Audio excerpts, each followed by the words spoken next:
estructura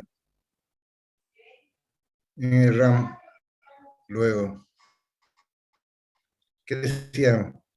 Que en este tema de encofrado, esto es lo primero con lo que se van a encontrar ustedes cuando haya vida profesional.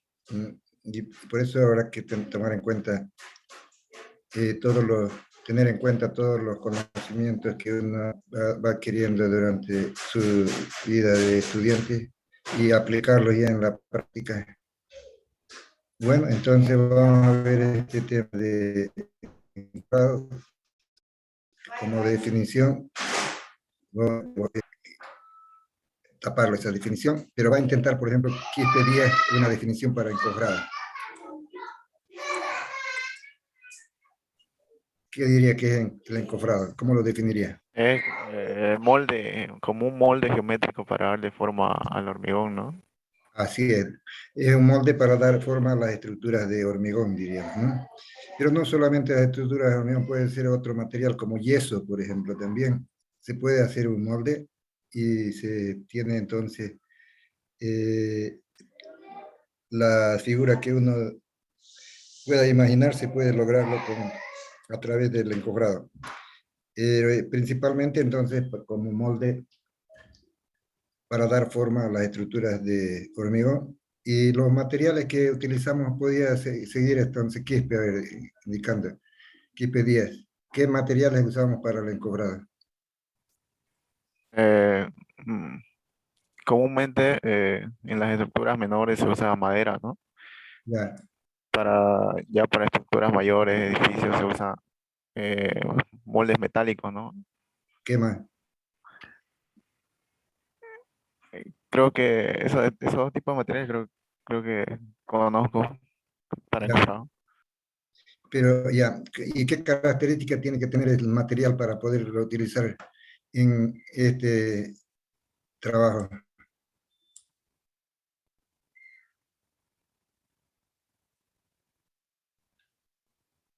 Dávalos, entonces. ¿Qué características dávalos? ¿Podría indicarnos qué características debe tener el material? Eh, es una madera resistente que, que no se moje, que no se doble, que cumpla con con la norma de encofrado que se tiene que hacer. Ya, ¿qué diría Montaño para lo mismo?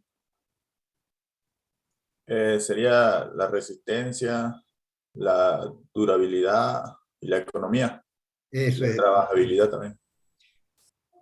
y que sea trabajable también, decir que se pueda cerrar fácilmente, porque si es una madera dura, por ejemplo, muy difícilmente vamos a poder compararla con una intermedia que es muy fácil para trabajarla. Entonces eso es lo que buscan, pero sí que tenga resistencia, importante, ¿no? ¿Por qué? Durabilidad, decimos durabilidad, para que puedan reutilizarse muchas veces, ¿no?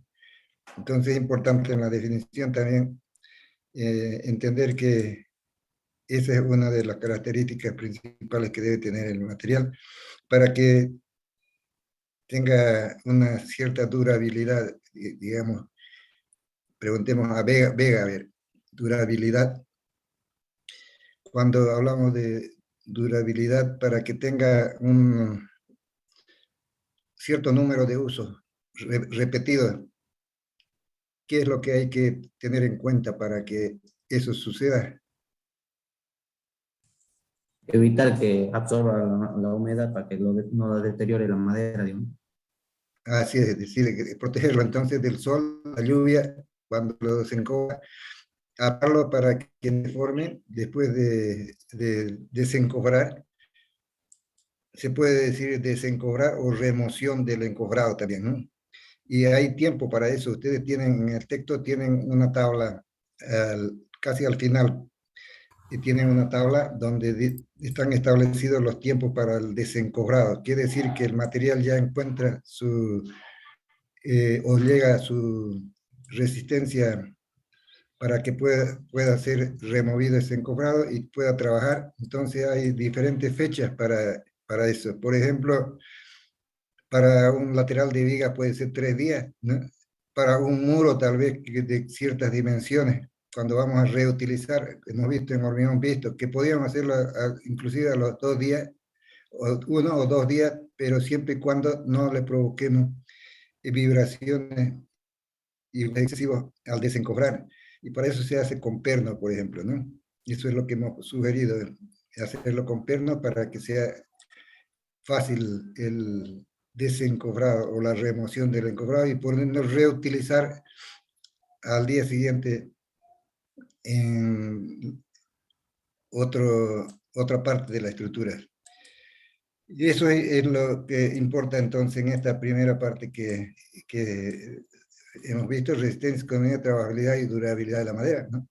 Y se hace un listado de las maderas para que ustedes vayan conociendo las especies de madera que utilizamos para encofrado. Por ejemplo, este sería el ideal, pero si no se encuentra eso, hay otros materiales que dan menor rendimiento. Por ejemplo, este Pivocio 8 puede tener poco uso, pero este sí, si es que se lo cuida muy bien, entonces tiene un buen comportamiento dimensional. Es decir, cuando se seca inclusive no se tuerce, diríamos, ¿no?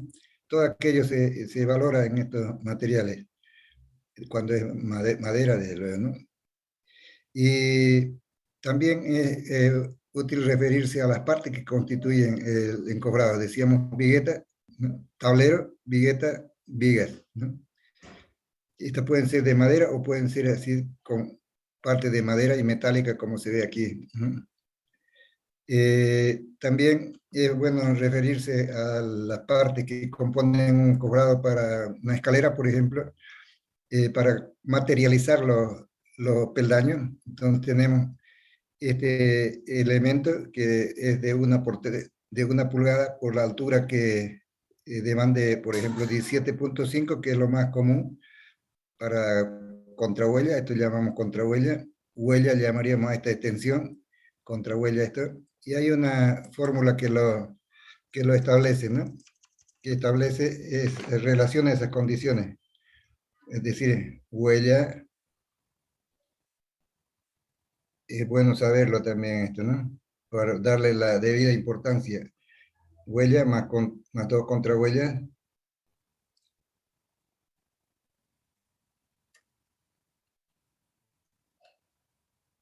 igual a cuánto podemos poner. Vamos a preguntarle a Ligerón, ¿a cuánto sería esa relación equivalente? Huella, esta extensión donde uno pone, donde pisa, contra huella es el avance vertical. ¿A cuánto resulta esta suma? Sería, a lo que yo me imagino, unos 60, 70 centímetros. Ya decíamos que 70, a ver, vamos a ver. Si es que es 60-70, dice. Si es 60-70 y la contrahuella está definida por el número de peldaños que vamos a dar, si tenemos, por ejemplo, una altura que cubrir de 280 metros, ese es el nivel de la losa superior. ¿Cuántos peldaños entonces podríamos acomodar acá? De eso se trata, ¿no? ¿Cuántos peldaños podríamos acomodar acá con una contrahuella? Entonces, que se dé, inmediatamente sale la huella que vamos a proporcionarle. Decíamos que si la contrahuella, por ejemplo, es que podemos establecerla, ¿no? Contrahuella es, por ejemplo,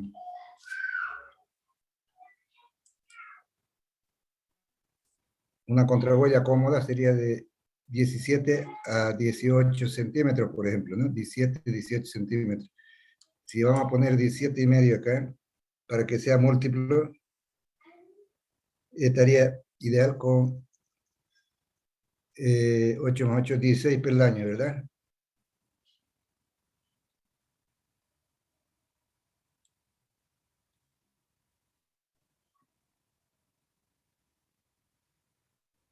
Así es, 16 peldaños.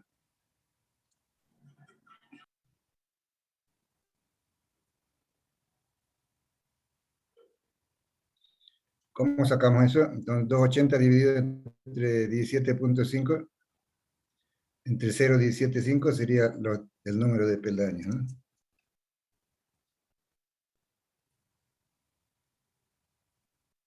2.80 metros.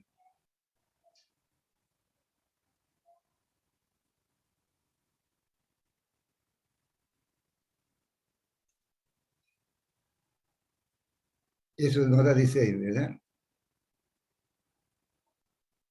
Ya. Así es. Entonces, podemos movernos con esta expresión para definir el avance o la huella. Si ponemos, por ejemplo, esto 64, vamos a decir, ¿no? 64.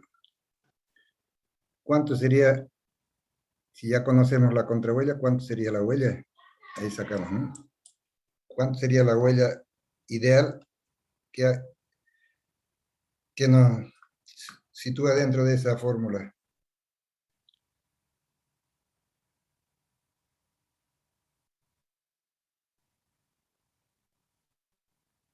¿Cuánto resultaría?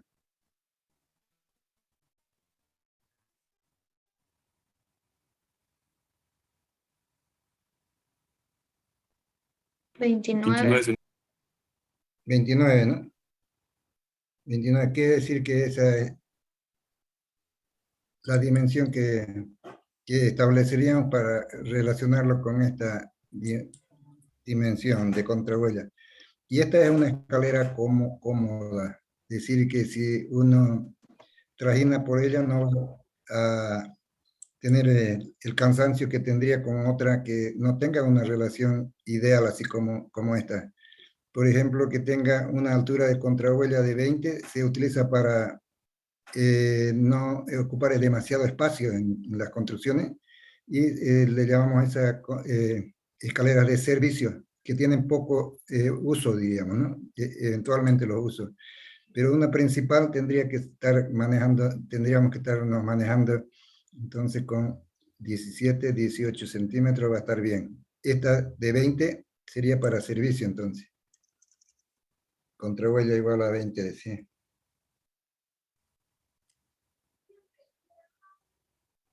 Ya es más cansadora, quiere decir esto, ¿no?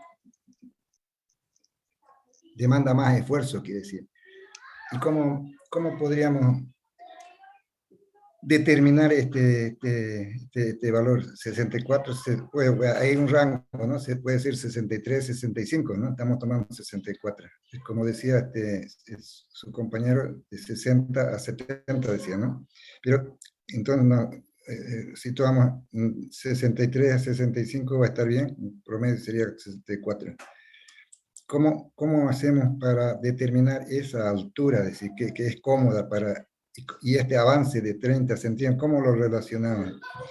Entonces, pongamos que el hecho de tener que experimentar un ascenso de un piso subiendo, bajando esta escalera, ¿cómo podríamos determinar la dimensión ideal, la relación ideal, digamos, ¿no? Y desde luego sería con el ritmo cardíaco, por ejemplo, ¿no? Si ponemos peldaños de 20 y hacemos un recorrido, varios recorridos en ella, y medimos nuestro pulso cardíaco. Y igual lo hacemos con esta otra. Y resulta que esta es la más descansada, diríamos, la que menos esfuerzo demanda cuando tenemos 17 centímetros y medio, sería lo ideal. De esa manera, entonces, uno puede dar la importancia debida a las dimensiones que tiene que tener una escalera. Si por ahí erramos, por ejemplo, en la contrahuella, ya cuando está hormigonada nos damos cuenta que en lugar de 17,5, un peldaño lo hicimos resultó más alto, por ejemplo, el inferior, el inicio podía ser, o el final, es que nos equivocamos tal vez en la distribución. Y es ya difícil de corregir eso, ¿no? Y es una trampa, si es que lo deja así, 17,5, y de pronto se encuentra con 20, es para trastabillar y caerse, ¿no? accidentarse en la escalera. Una escalera tiene que ser útil también cuando no haya luz, por ejemplo. Uno si en forma automática va dando los pasos porque sabe que está bien hecha la escalera, pero si hay un peldaño que es diferente, es una trampa, ¿no?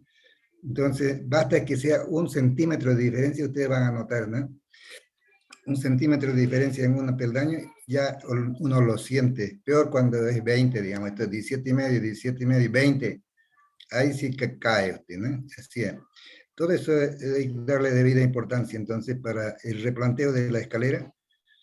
Y es difícil de corregir cuando uno se equivoca, difícil de corregir ya esos 2,5 centímetros que tiene de más en una de ellas. A ver, vamos a ver ahora las partes de las estructuras que hablamos anteriormente. Sería losa, vigueta, viga, puntales. Estos puntales telescópicos, ¿no? Están calculados para que tengan una capacidad extendida, digamos hasta 3,5 metros, algunos pueden ser hasta 4, pero en la capacidad extendida, y la capacidad, diríamos, a una mediana altura también, ¿no? Podría ser, por ejemplo, de 1.000 y 1.500, ¿no? Que una tonelada y media, uno podría calcular, que son las más frecuentes para poder admitir una carga que va a demandar esta reacción que se presenta acá, ¿no? Y en el caso de encofrado para madera, y los puntales serían de, vamos a preguntarle a Roca Saucedo, ¿cuáles son las dimensiones mínimas de puntales para madera rolliza, por ejemplo? El diámetro, ¿qué diámetro ponemos para madera rolliza? Roca, ¿me está escuchando? No recuerdo, ingeniero. ¿Cuánto? No recuerdo cuánto era. Ya, cualquier día, Claudia, para dimensiones de puntales, el diámetro para rolliza. 5 centímetros. 5 centímetros son 2 pulgadas, es muy delgadito, ¿no? No menor a 4 pulgadas, Vamos a digo. hablar de una 4. dimensión. Herrera, Áñez, ¿qué diría? Todo eso hay que saberlo, ¿no? No menor a 4 pulgadas, ¿no, ingeniero? Así es, 4 pulgadas, decíamos, ¿no? Y en madera cerrada, 3 pulgadas. 3 pulgadas, así es, ¿no? 3 pulgadas como mínimo, 4 pulgadas en la rolliza, porque no son muy rectos, digamos, la rolliza, ¿no? Pero la cerrada sí podemos darnos ese lujo de que sean bien perfectamente rectas las piezas. Entonces, todo eso es importante saberlo para poder establecer los límites que tenemos para poder trabajar con seguridad. Es decir, que aquí, por ejemplo, estos elementos que tenemos como puntales telescópicos, este tiene un diámetro que debe encajar en este otro diámetro. Si este es 2, por ejemplo, y el espesor es de 1/8 de pulgada, lo que tenemos en tal, entonces tendría que penetrar este sobre la de abajo, la parte de abajo, y anclarlo con pasadores en estos puntos que están calculados así que para cada 5 centímetros o 10 centímetros, para poder ir buscando el nivel adecuado, y el nivel final ya se lo ajusta con este cabezal de aquí, se hace girar, es roscado en esta parte, se hace girar y sube o baja, ¿no? Entonces no necesita cuña puntales metálicos. En cambio, el puntal de madera necesita una cuña que es con el que se nivela la altura, ¿no? Y habrá que cortarlo también a una cierta altura, con una cierta dimensión, para poder ajustar de abajo, ¿no? Entonces, esto es bien práctico, diríamos, ¿no? Tener que utilizar este sistema es lo más frecuente actualmente, porque esto le puede durar mucho uso, ¿no? Estos puntales, con buen mantenimiento, desde luego, ¿no? En cambio, el puntal de madera puede tener muy poca reutilización por las dimensiones de los ambientes en cuanto a las alturas, eso se lo va recortando, ¿no? Ya, esto ustedes tienen una vista ahí para darse cuenta de cómo podemos soportar lateralmente un encofrado de vigas, por ejemplo, de vigas así con pernas, ¿no? Y aquí en este caso es fácil el desencofrado, aflojar nada más estos pernos para poder retirar estos laterales, por ejemplo, ¿no? Retirar esto y retirar estos laterales para usarlo en la otra planta. Saber también que no solamente uno construye soluciones con losa llena, por ejemplo, así losa llena, pero sino también puede hacerlo con losa aligerada, hemos visto, y también con este otro sistema de losa con formaleta, que es decir, que esto es como, imagínense, una calamina que ponen por debajo, va a ser de cuenta de tablero, y encima entonces podemos vertir la losa, o digo el hormigón, con su armadura correspondiente, una malla, y su armadura de los nervios, o sea, se forma ya el nervio. Esto queda perdido ya, ¿no? Se desencofra y esto queda perdido en el hormigón, o puede ser también en algunos casos removido si es que no le afecta, digamos, en su economía, ¿no? En lo que se refiere al sistema para poderle dar el ancho necesario, el espesor necesario a la estructura, entonces pueden usar estos pasadores acá, o digo, estas vainas más bien, ¿no? De PVC puede ser, donde se inserta el perno. En el caso de hormigón visto para nuestros muros, hemos usado esto, PVC, decíamos, por ejemplo, de 3/4 para meter un perno de media pulgada, ¿no? Entonces, esto sitúa, digamos, el espesor y alinea también este paramento interno y externo. Eso es. Cuando lo que es importante también entender de que hay que hacer control para el hormigón y referirnos entonces al equipo que debemos tener, como ser, por ejemplo, el cono, la barra, saber qué dimensiones tiene, es necesario, no es corrugado esto, sino es liso, y tiene 16 milímetros, y la altura del cono, entonces uno debería saber ya, para de memoria entenderlo el por qué. A ver, Ceballos, ¿qué diría? ¿El cono qué dimensiones tiene?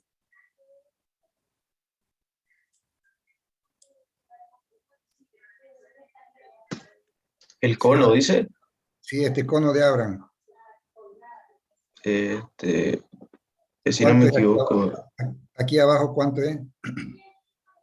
eso viene a ser 12 pulgadas, ¿Y la altura? 8. Ya, aquí la tiene, ¿eh? 12 es la altura, ¿no? Para este tiene la misma altura de este. 12, y esto es 8, y esto es, ¿cuánto? 4. 4, así es. Entonces un múltiplo, ¿no? De 4, 8, 12. Para recordar es fácil este. Este ángulo que forma este talud, ¿cómo lo llamamos, este ligerón? Este phi que estamos llamando aquí, que entra para el cálculo de la estructura. Podría decirle, ingeniero. Para el empuje. ¿Ah? Este phi, ¿qué significa? Es el ángulo de fricción interna, ¿no? Del material. Como si fuera, por ejemplo, arena. Una arena, vamos a ir depositando arena acá y va a tomar una posición tal como esta, y medimos ahí. Ese es el ángulo de fricción interna de ese material, de esa madera. Como esto es material granular, entonces también esto nos va a dar esa condición de fricción interna entre los materiales, entre los gránulos, digamos, de madera. Entonces tenemos una mezcla seca, una pastosa, una fluida, ¿no? No utilizamos esto porque es una mezcla pobre, diríamos, ¿no? Es una relación agua-cemento que no nos interesa.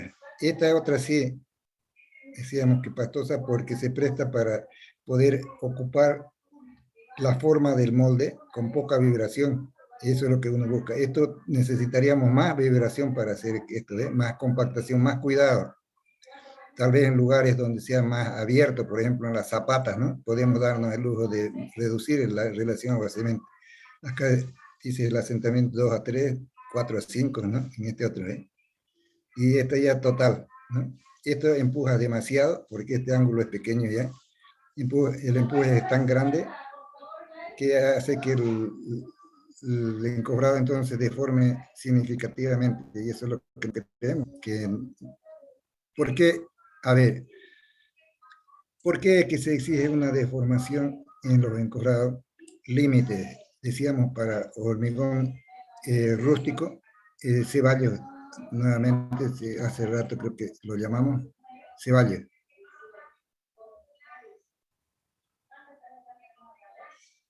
¿Por qué la exigencia de una ¿Puede repetir, por favor, ingeniero?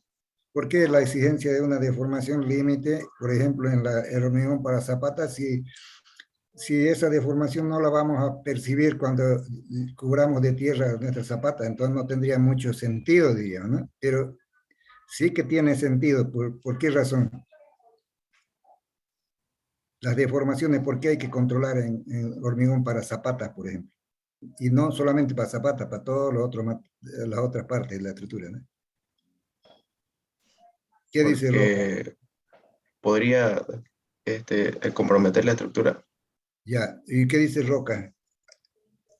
Por la cantidad de material que vamos a tener que utilizar, ingeniero. Así es. Si es que está muy deformado, se le abre su encorrado en otra parte, va a entrar un porcentaje mayor de material, es decir, que si es un metro cúbico y usted va a tener que meter 1.20, le va a afectar en su economía, en su presupuesto y va a perder plata, pues, quiere decir, ¿no? Así es. Esa es la razón, esa es la justificación. Y decíamos también que por qué el encofrado tenemos que protegerlo para que, y cuál es la forma de hacerlo, por la protección para el encofrado de madera, por ejemplo. Entonces vamos a preguntarle a Segovia, ¿qué dice Segovia?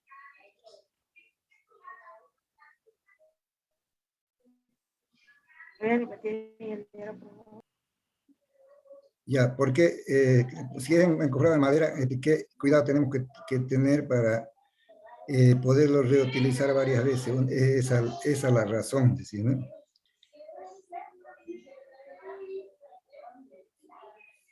Ya, ¿qué diría el ligero?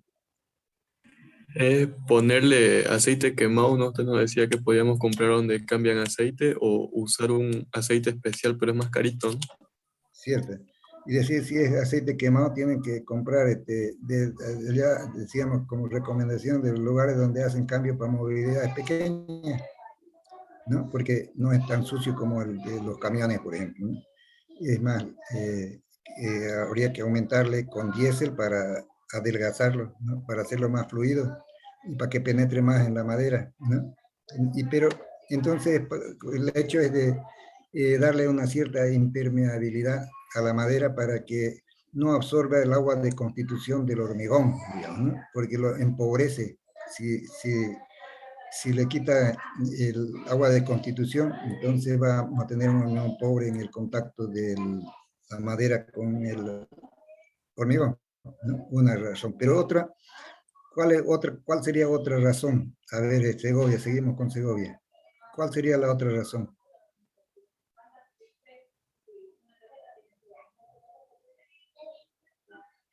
Uno, estamos protegiendo el encofrado, o digo, estamos protegiendo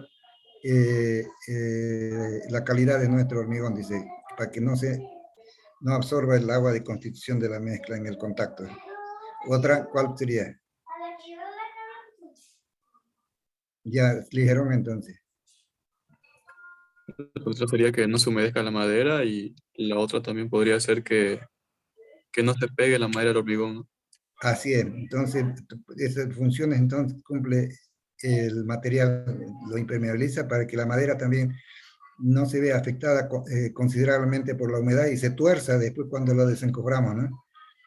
Y entonces hay que tener cuidado de que cuando se desencofra también decíamos apilarla de forma tal que se controlen las deformaciones que puedan haber por peso propio, por ejemplo, ¿no? O por contracción volumétrica de la madera al secarse, ¿no? Entonces, bien apilada, no va a pasar nada, y también bajo sombra, ¿no? También protegida de la lluvia, del sol directo.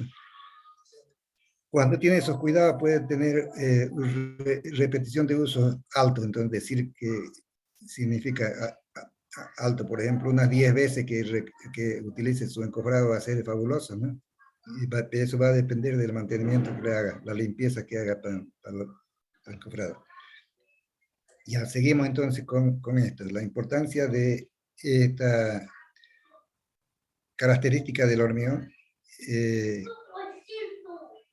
Decir que el ángulo debe estar situado entre 15 y 25 grados, decíamos, para que tengamos estos asentamientos, ¿no? Cuando tenemos estos asentamientos, esto es así. Y eso nos permite determinar el empuje en el encofrado, ¿no? La presión lateral. Y la presión lateral la hemos establecido así, ¿no?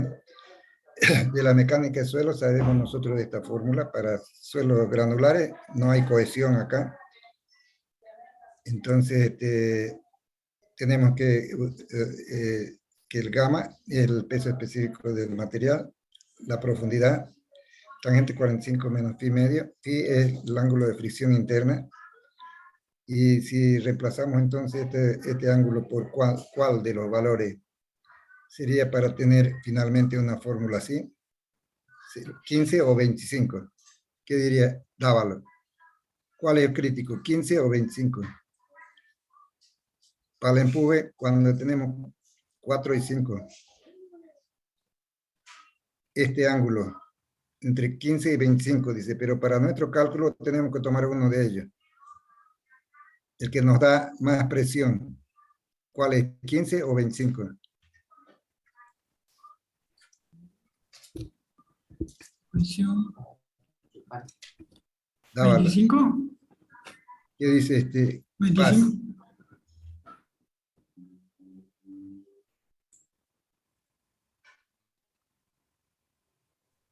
¿Sería 25? Ya, aquí está, si es 25, mira que es tangente cuadrada de 45 menos phi medio, ¿no? Y ¿qué ponemos este valor de alfa o de phi aquí? 15 o 25, dice, están diciendo 25, pero tal vez opina lo contrario Gabriel Churama. ¿Qué dice Gabriel?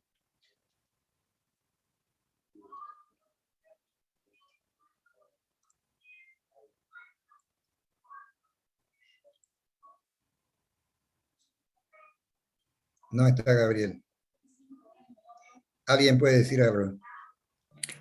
Sería 15, ingeniero, porque 15 quiere decir que está más fluido y Así es. se quiere... Entonces vamos a tener más empuje. Y en el límite sería entonces este valor que tenemos ya como una constante, lo estamos poniendo aquí para 15, pero es, ¿no? Para 15, no para 25. Pero tiene su razón también de 25, es decir, los paramentos, saberlo, ¿no? Los paramentos de los encobrados, o digo, de las zapatas, por ejemplo, cuando se hacen zapatas con una forma no rectangular, ¿sí? Sino con un paramento inclinado, que aquí lo tenemos aquí, vamos a ver por acá, si lo tenemos, así, ¿no? Esto, ¿cuánto es este ángulo que podemos darnos el lujo de hacer? Porque es costoso hacer esto, ¿no? Y entonces las normas americanas, o digo, en las construcciones, por ejemplo, en los países más desarrollados, donde la mano de obra es mucho más cara, entonces aquí esto lo hacen así recto, ¿no? O sea, en este caso ahorramos, ¿no?, este volumen de hormigón, diríamos. Porque desde luego tenemos que calcular y que no necesitemos encobrado para darle esta condición, ¿no? Entonces tiene que ser un hormigón que no sea tan fluido. Aquí decíamos que podemos darnos el lujo ahí de usar hormigones con menor relación agua-cemento, aquí, y hacerlo así como esto, entre 2 y 3, ¿no? Vamos a conseguir esos ángulos. Pero nos ponemos entonces un límite de 25, que sea 25, ¿no? que sea 25 grados este ángulo, va a estar bien, porque si lo hacemos muy empinado, digamos que sea alta esta zapata, ¿no? ¿Sí? Vamos a estar peleando todo el día o toda la mañana para darle esa forma, entonces no se justifica. Y por otro lado, si queremos hacerlo más rápido, tendríamos que ponerlo encobrado también ahí, encobrado, y ya es muy caro eso, ¿no? Entonces mejor dejarlo así abierto, pero con un ángulo límite que sea 25, ahí vamos a poder darle esta forma. Otro aspecto que hay que tomar en cuenta es que hay que dejar acá una parte ensanchada, aquí, esta dimensión, para que permita poner, por ejemplo, este marco de, si es que es encobrado de madera, un marco aquí en la base, ¿no? Y entonces se necesita aquí esta parte horizontal aquí, ¿no? No podríamos hacer en el dibujo, digamos así, que lo haga, que muera acá, ¿no? Sí, porque es poco práctico para poder asentar el encobrado de la columna, ¿no? Muy inestable se vuelve. Entonces unos 15 centímetros tal vez acá va a estar bien, ¿no? Y ahí nos permite poner estos elementos que son para el anclaje del marco. Este elemento es una forma de hacerlo, decíamos, ¿no? Así poner esto cuando se hormigona, para clavar sobre esto entonces el marco que define la posición de la columna y la dimensión de la misma. Pero esto es lo mejor, hacer un zócalo, ¿no? Pero el zócalo tiene que ser con el mismo material que ha hecho el hormigón, ¿no? Entonces hay que hacer un pequeño encobrado, decíamos acá, también, así colgado del encobrado restante, para poder tener esa forma. Y este es un cabezal para pilotes, que decíamos que era importante aquí, el recubrimiento también. Aquí garantizamos eso con un hormigón pobre y más 5 centímetros hasta la armadura, tendríamos entonces un recubrimiento adecuado. El corte de pilote, es decir, que lo podríamos hacer hasta la altura donde va a servirnos como espaciador también de la armadura, a 5 centímetros aquí arriba. Ahí ponemos directamente la armadura y no vamos a necesitar otros elementos para espaciar, ¿no? Si tenemos ese cuidado. Si lo hacemos el corte muy abajo, se va a llenar de basura, ¿no? Si la unión pobre, digamos, lo hacemos abajo, es un error eso, ¿no? Si lo hacemos muy a ras, tendríamos que tener mucha precisión. Mejor es que esté 5 centímetros entonces arriba, no va a tener más utilidad. Estamos hablando de encobrado para cabezal cuando tenemos pilotes, ¿no? Y aquí hemos hecho el uso de ese zócalo, que sería la mejor práctica de hacerlo. Si, esta es una solución práctica también, si no lo hacemos así, con paramentos inclinados, aquí, entonces recta, es lo más fácil para hacer, ¿no? Uno puede decir, voy a ahorrarme madera acá, pero tal vez el hecho de poder tener que darle esta forma, pierde el tiempo y es mano de obra perdida también. Ya, para eso, ¿qué habíamos pensado? Entonces, cuando hacemos el dimensionamiento, es decir, saquemos la presión y para imaginarnos, aquí en este caso decíamos que era 60 centímetros, lo dividíamos en dos partes, dos tableros, entonces estamos considerando. Puede ser también en tres partes si quieren, pero suficiente aquí en este caso de 30 centímetros estamos poniendo. Entonces, saquemos la presión a esa profundidad media, dice, ¿no? Esa presión media la consideramos uniforme hasta aquí en exceso, aquí en defecto tal vez, ¿no? Esta presión media, si es el diagrama así. Pero es representativo entonces, porque son pequeñas dimensiones, en realidad 30 centímetros. Si multiplicamos por 30, vamos a tener una carga lineal horizontal acá. Esa carga lineal horizontal ya la manejamos, entonces ya sabemos cómo hacerlo, como una viga continua, diríamos, que se apoya esta pieza, ¿no? De 30 centímetros por 1 pulgada, que se apoya en las costillas. Aquí estaríamos, estas son costillas, ¿no? Si multiplicamos entonces por este ancho, vamos a tener una carga lineal Q, ¿no?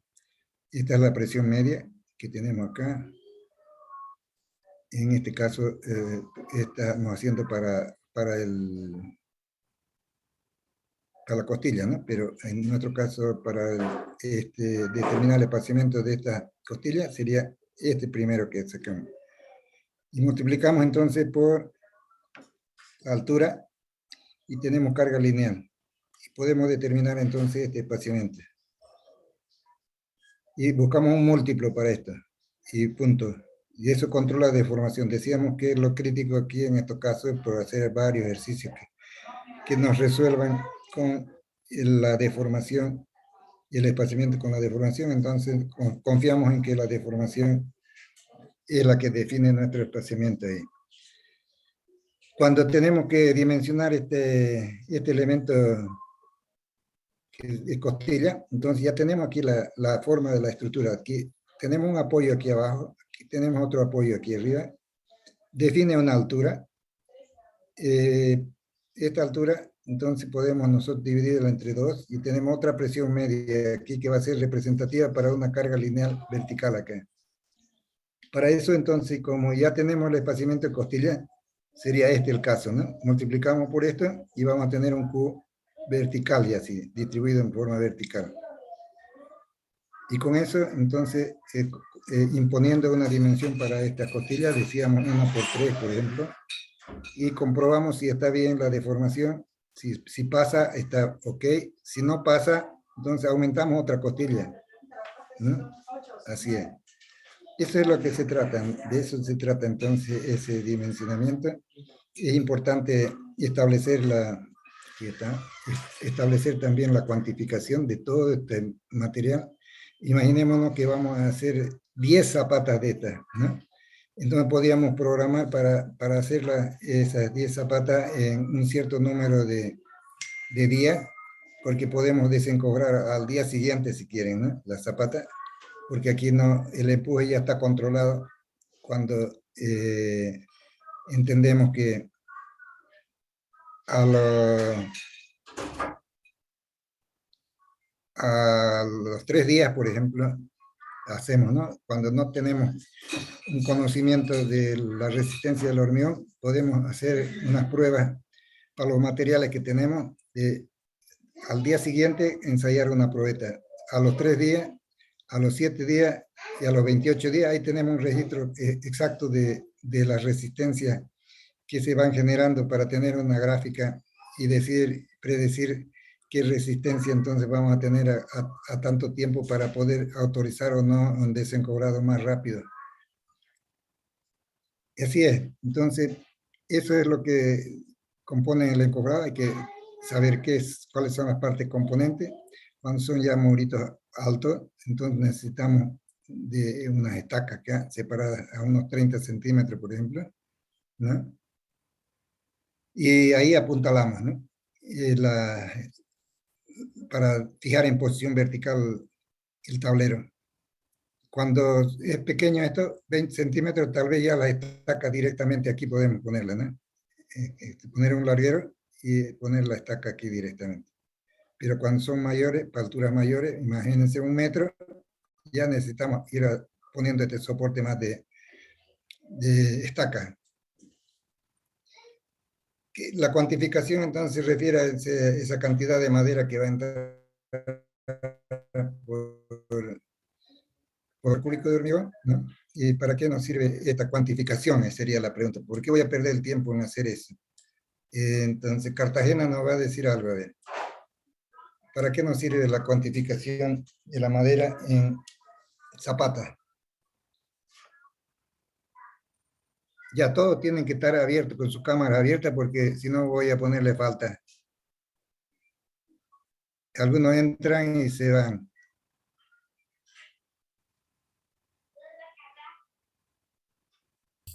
Para saber la medida de ancho, Cartagena tiene que decirnos algo. para saber la medida de ancho, base, altura de la madera. Eso es la cuantificación. Ya, Segovia va a poner su posición también, Segovia. ¿Para qué determinamos la cantidad de madera que entra en una zapata? Que se va a repetir, digamos, 10 veces, ¿no? Para realizar la compra, pues, ¿no? De la madera, la cantidad necesaria. Así es, uno para eso. ¿Y otro? El otro para dimensionarlo, pues, ¿no? Ya, pero algo más importante, tal vez de todo, lo más importante de todo. ¿Qué dice Herrera Áñez? Está esquivo, Herrera Áñez no está presente. Ceballos Freddy tampoco está presente. Vean cómo abandonan. Pero se los registra, así el Zoom los registra el momento que entran, que salen. Entonces es fácil saber quiénes estén asistiendo. ¿Qué dice Herrera? ¿Qué dice Quispe? Ya, el examen lo vamos a tener de aquí a el próximo jueves. A ver, sería 5, ¿no? El próximo jueves.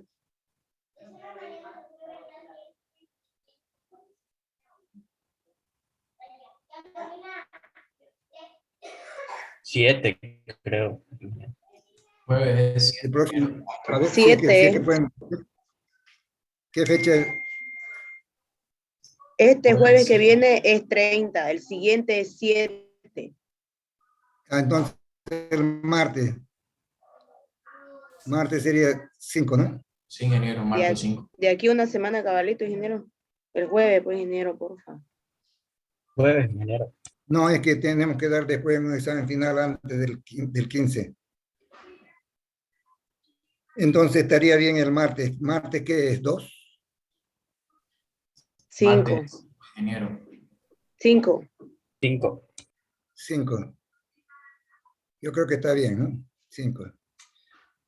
Ahora, si ustedes no tienen problema, puede ser también un fin de semana, es decir, el sábado. Ese es sábado anterior. ¿Qué sería un sábado? 9. No, es que 9 de tenemos que darnos tiempo para hacer un pequeño proyecto y para hacer repaso también, ¿no? ¿Cuánto sería el sábado siguiente? 2 de julio. 2 de julio. Ustedes no tendrían Estaría problema. antes. No Antes tendrían del martes problema estaría. en dar un sábado. Pues sábado en la mañana. No, vamos a complicarnos, que sea un día de clase, ¿no? Sería el martes, entonces 2. Martes 2 el examen, y así en los horarios que hemos establecido para que demos a los dos grupos juntos. Es 5, ingeniero. El martes 5 es. No, 2 es el sábado que viene. Martes 2, 5. martes 5, por eso martes 5. Ya martes 5 entonces ponemos.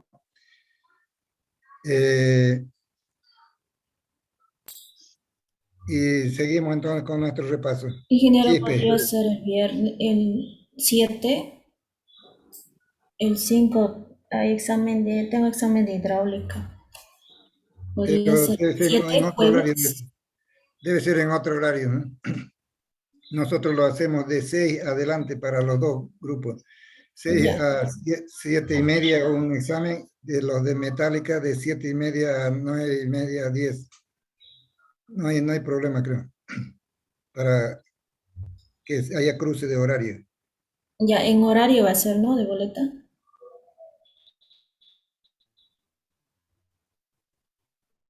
Como en su horario, no, los dos grupos van a No, ser a partir de las 6, así como lo hicimos en a el las 6 de la anterior tarde, 5. examen, ¿no? En las 6 de la tarde tengo justamente hidráulica 6:15 el martes. Y examen tengo de hidráulica y es presencial, ¿Qué ingeniero. tienes el martes? De hidráulica ¿A qué 1 hora? con el ingeniero Cano a ¿A qué hora, las pero? 6:15 presenciales. ¿A las 6? Martes. El día martes a las 6:15.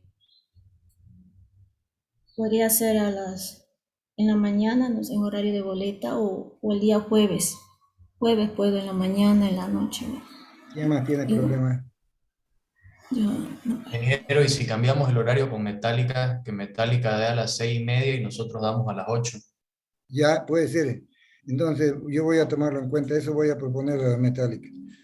Puede ser 6 o 6:30. 6:30 o 6. ¿Virtual sería entonces, ingeniero? ¿Ah? 6:30. 6:30 hasta las 7. 7:30 hasta las 8. ¿Sí está bien? De 8 a 9:30 para el otro. Está bien. Bueno, a ver, seguimos a ver qué era lo que teníamos. Disculpe, ingeniero. A Herrera Virtual le sería, ¿no? preguntamos algo. ¿Qué le preguntamos a Herrera?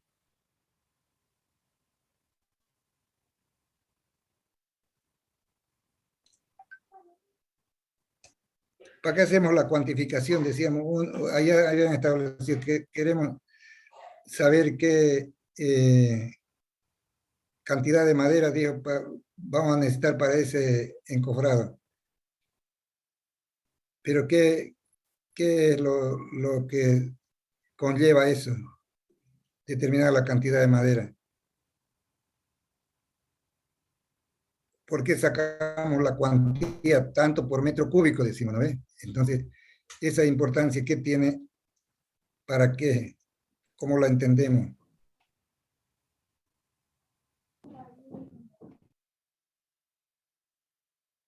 Viga Tolava, ¿qué dice?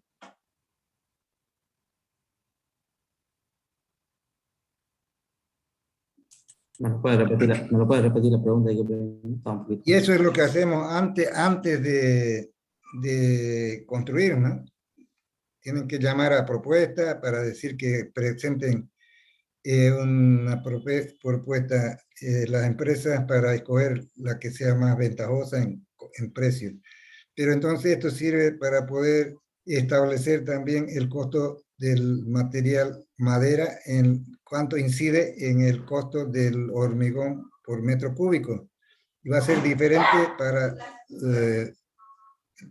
las estructuras, por ejemplo, de fundaciones, que para losa, que para vigas, todos van a tener distintos por esa razón. Esa es fundamentalmente ese es el objetivo, ¿no? De establecer entonces una cuantía y decir si se va a repetir o no, cuántas veces, estudiar los planos para decir yo puedo planificar entonces mi trabajo para que pueda hacer estas fundaciones en una semana, por decir, ¿no? Pero para eso tengo que hacer 2 encofrados de estas dimensiones que tenemos de 2 por 2 por 0,60 y tengo que aplicar entonces ese costo en el insumo que me define el precio por unidad de metro cúbico para el hormigón.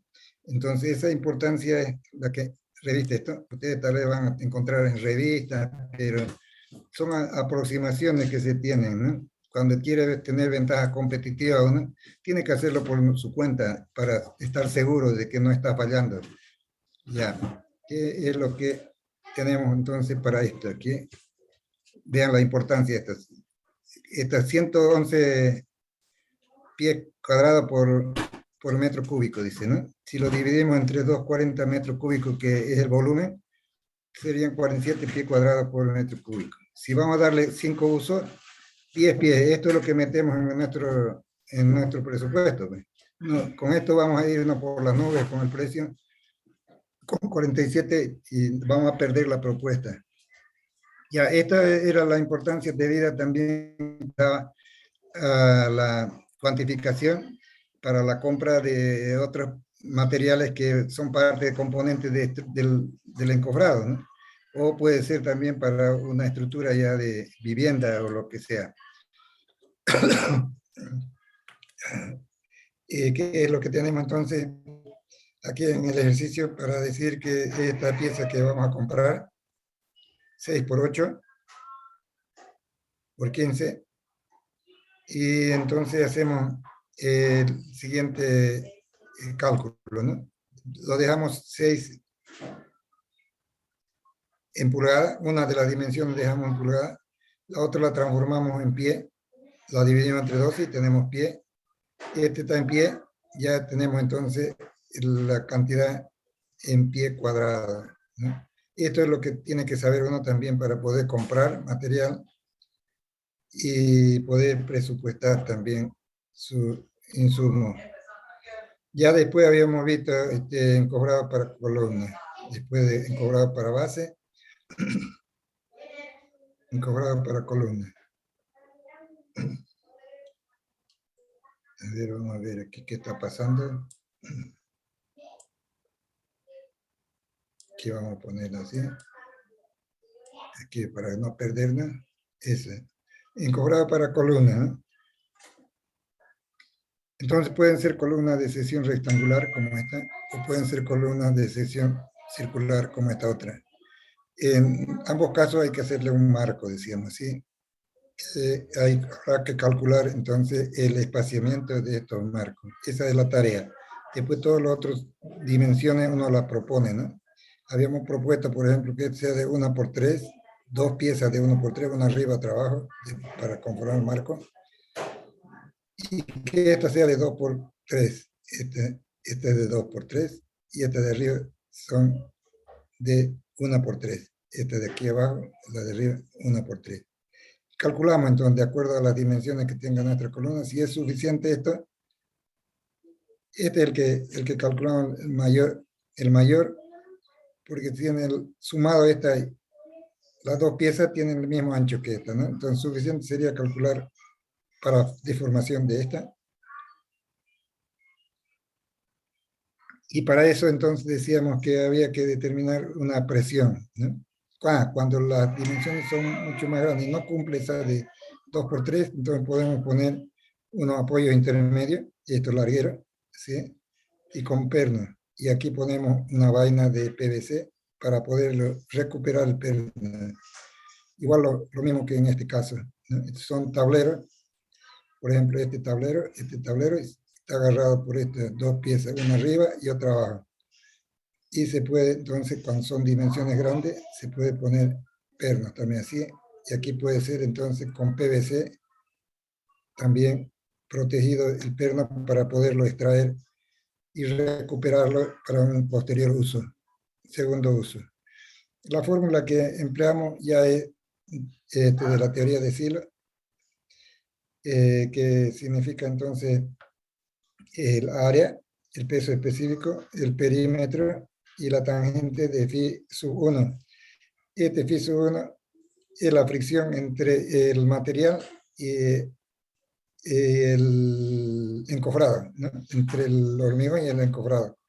Entonces lo tomamos como 15, 3/4 de 15, y decía 11.25 grados, ¿no? Para establecer la presión, y multiplicamos por 25% para impacto de vibración.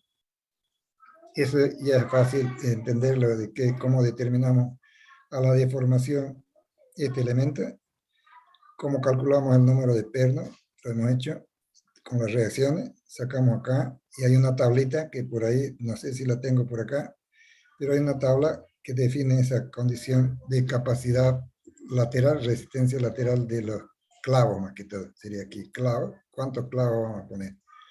Sacamos la resultante, entonces, una reacción así, otra reacción así, aquí está empujando también, y esa sería nuestra tarea, de sacar R y dividir entre la capacidad por clavo, según el tamaño que tengamos en la tabla. No lo tengo por ahí, pero ustedes ya lo han visto en otro caso. Y eso sería, ¿no? Para esto. Hay que hacer la cuantificación también. Y creo que teníamos.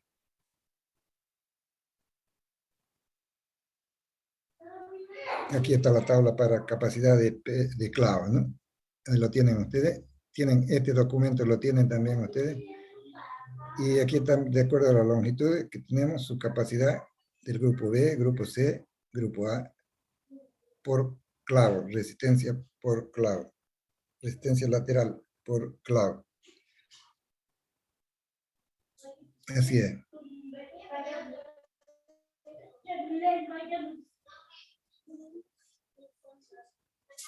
Así es, ¿no?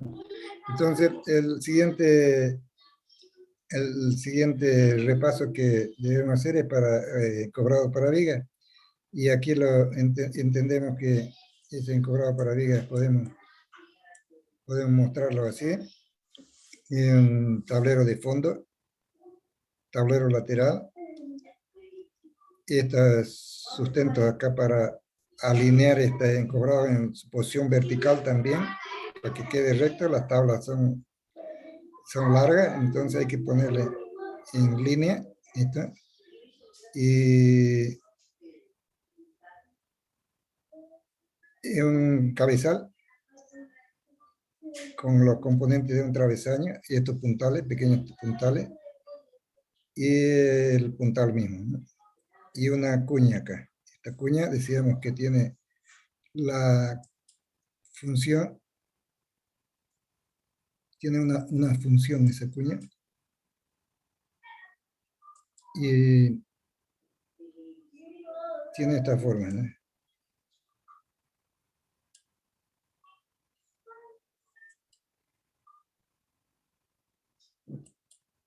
A ver si podemos hacerlo mejor. Ahí está. Y así.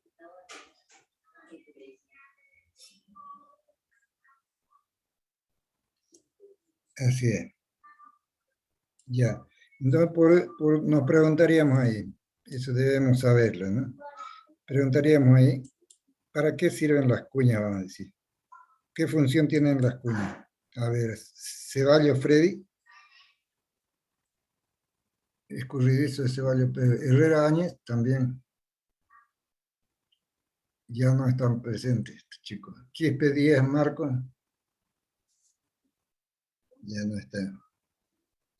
Ceballos resucitó. A ver, ¿qué dice Ceballos? ¿Para qué función tienen las cuñas? Cuando tenemos puntales de madera y aquí abajo tenemos un durmiente, un tablón, que puede ser continuo ese tablón. ¿Qué función tiene esa cuña? Para mantenerlo firme. Este tablero puede ser continuo, ¿sí? Y ahí van a ir varios puntales asentados aquí. Puede ir otro puntal. No es una tablita aislada, así es largo, ¿no? Con todo su largo para no desperdiciar el material. Ya, dijiste algo, pero repetilo. Para mantenerlo firme, ingeniero. Mantenerlo firme, dice. Ya. Ahí van otros puntales, por ejemplo, ¿no? ¿Sí? Y van sus cuñas por debajo también. Entonces, esa es una opinión, dice. Para mantenerlo firme. ¿Qué diría Gallardo Rodas?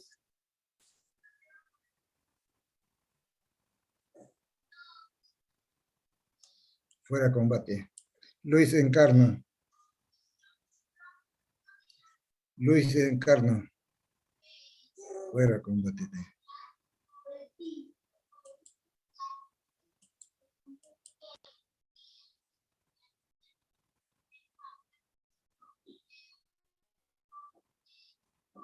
Luis Encarno.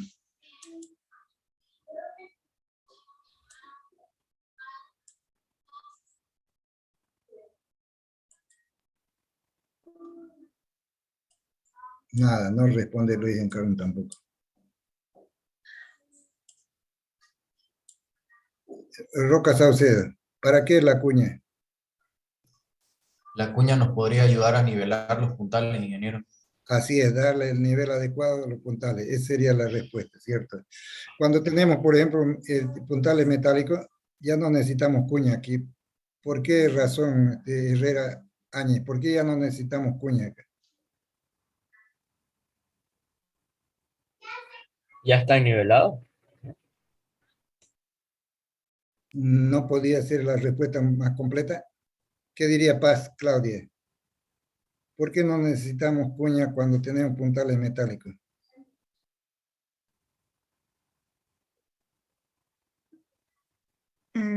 Están hechos como para que nosotros mismos manualmente los nivelemos. Ya, ¿cuál es el nivelador ahí? ¿Cuál es el mecanismo nivelador? Eso sí, no sabría decirle. ¿Cuál sería el mecanismo nivelador?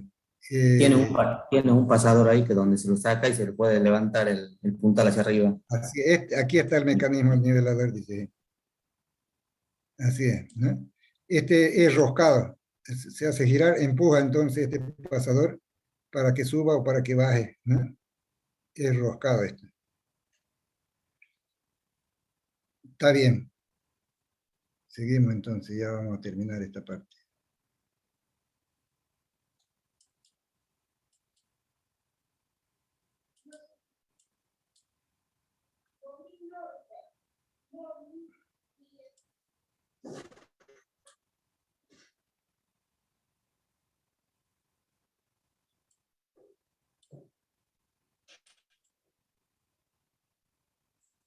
Ya, entonces tenemos un tablero lateral. Tenemos un tablero de fondo. Si quisiéramos determinar cuál es el espaciamiento de estos puntales, entonces agarramos toda esta masa de hormigón que incide sobre este volumen de hormigón que está incidiendo en este tablero y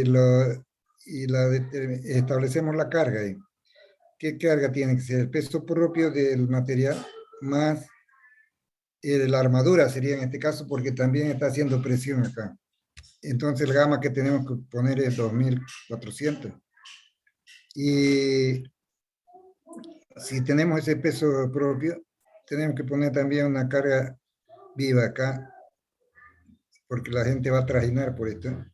Entonces, de 200 kilos por metro cuadrado, decíamos, para considerar la maquinaria, el equipo que se necesita, la gente que va a trabajar arriba.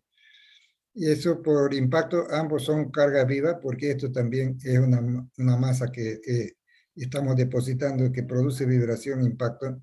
Entonces multiplicamos por 25, 1,25, ¿no?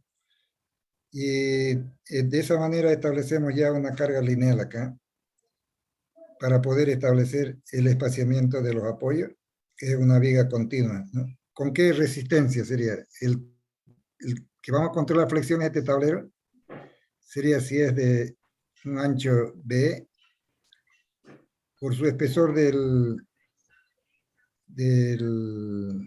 tablero, que sería 1 pulgada normalmente, y al cubo sobre 12, ¿no? La inercia habría que sacarla, esta, y hacer el control de deformación. Entonces seguramente eso nos da el espaciamiento de estos puntales.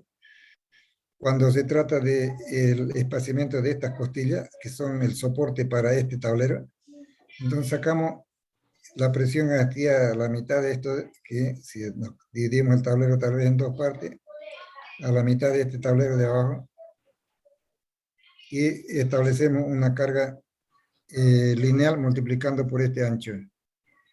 Y con la inercia de este sacamos entonces la deformación que que controla la deformación del hormigón al límite permitido, ¿no? De esa manera calculamos este espaciamiento. No hay que olvidarse de que hay que poner estos arrietramientos, que pueden ser así, elementos de 1×3. Y no olvidarse también que no deben estar tan dividido esto. Lo ideal sería dividirlo entre dos, dice, ¿no? Pero el problema es de que hay que permitir la circulación de la gente por acá abajo. Entonces la altura de un hombre tal vez podríamos dejar esta y evitar que tenga que correr riesgo de cualquier accidente el que circula por debajo. Al final de cabo estamos calculando sin este elemento con toda la longitud, entonces es un elemento adicional de seguridad, esto para darle rigidez, digamos, a la estructura, para la carga de viento, para los esfuerzos laterales, ¿no? Le da más rigidez. ¿Qué es lo que tenemos luego? A nuestro repaso decíamos que cómo calculábamos ya el puntal, si habíamos establecido los espaciamientos en esta dirección de los puntales, espaciamiento en X y espaciamiento en Z. Tenemos eso, entonces define un área de influencia, decíamos, para un puntal de carga, Y establecemos entonces la carga muerta, la carga viva para esa condición. Multiplicamos por el área y vamos a tener la carga que actúa sobre este puntal. Y eso lo multiplicamos por 1,25 y tenemos la carga por impacto de vibración.